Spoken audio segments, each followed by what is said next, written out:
MegaCast.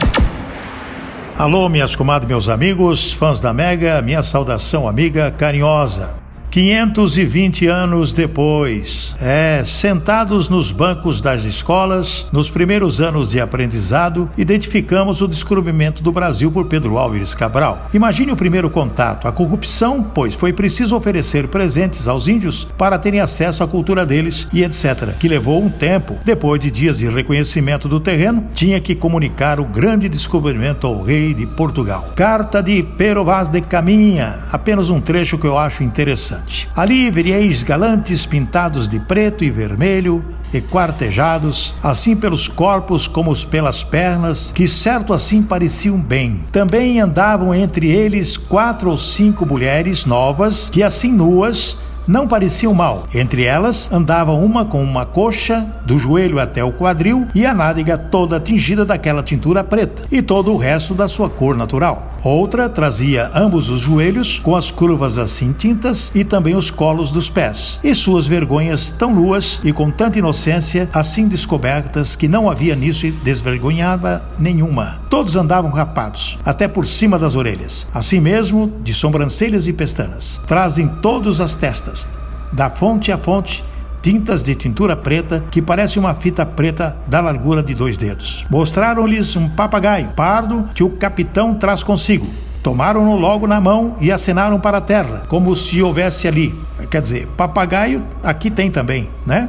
Mostraram-lhe um carneiro, não fizeram caso dele. Mostraram-lhe uma galinha, quase tiveram medo dela e não lhe queriam pôr a mão. Depois lhe pegaram, mas como espantados. Deram-lhes ali de comer pão e peixe cozido, confeitos, fartéis, mel, figos. Não quiseram comer nada daquilo. E se provavam alguma coisa, logo lançavam fora. Trouxeram-lhes vinho em uma taça. Mal lhe puseram a boca. Não gostaram dele nada, nem quiseram mais. Trouxeram-lhes água em uma albarrada. Provaram cada um o seu bochecho, mas não beberam. Apenas levaram as bocas e lançaram-na fora. Viu um deles umas contas de rosário brancas. Fez sinal que lhes dessem, e folgou muito com elas, e lançou-as ao pescoço.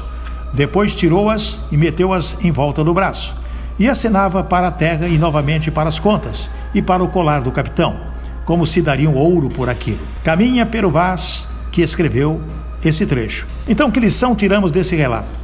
Comida, bebidas, animais, nem água potável, nada quiseram, mas o que eles viram, os olhos, as contas, os colares, porque é algo de algum valor.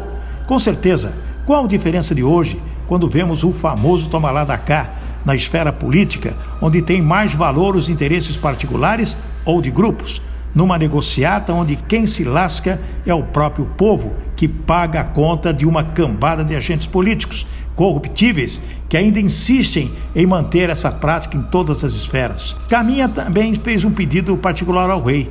O pedido que Caminha faz no último parágrafo da carta é muitas vezes tido como a primeira tentativa de nepotismo em território brasileiro. O que se verifica é que, na verdade, Caminha apelou a Dom Manuel para que libertasse do cárcere seu genro, casado com sua filha Isabel, preso por assalto e agressão. E esse trecho está também na carta. Não sabemos se o pedido foi aceito, de liberação, de que mandasse para o Brasil o genro dele, que estava preso na ilha de São Tomé, a Jorge de Osório. 520 anos depois, não tem muita diferença. Se olharmos a história de lá para cá, quanta coisa aconteceu: corrupção, traição, embates políticos. Na luta pela liberdade, Joaquim José da Silva Xavier, Tiradentes, morto e esquartejado, traído por Silvério dos Reis, políticos da época com fantásticas negociatas, alguns em pró da independência, porém querendo alguma vantagem. Anos à frente, a luta pela programação da República, os fatos se repetem, também através de negociatas e traições, mas o fato aconteceu. Estados Unidos do Brasil passa a ser uma realidade.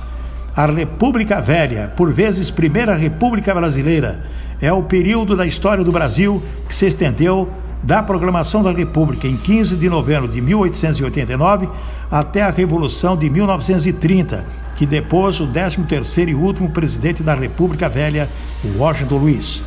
Vamos relembrar, daí para frente, as mudanças sociais e políticas que o Brasil teve.